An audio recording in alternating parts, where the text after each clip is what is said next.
You have a child with him? Yes. That's not your child. That's both of your our child. No, just a second.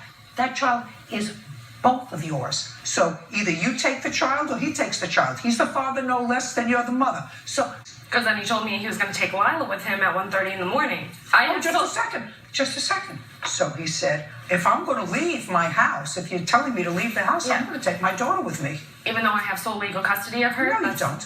Yes, I do. No. At that point, are you telling me you had a court order giving you legal custody of your child? The answer is no. No. So at that point, you're the mother, he's the father. He has as much right to take that child as you do.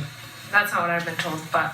Well, if you've gotten different advice, you were mistaken. Okay. In this country, fathers are not second-class citizens. I know there are a lot of people out there, including judges and probation officers, who still don't get that message, but fathers are not second-class citizens. Sometimes they're actually better parents.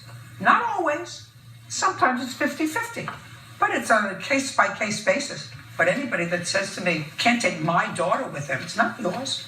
It's both of yours. You made her together.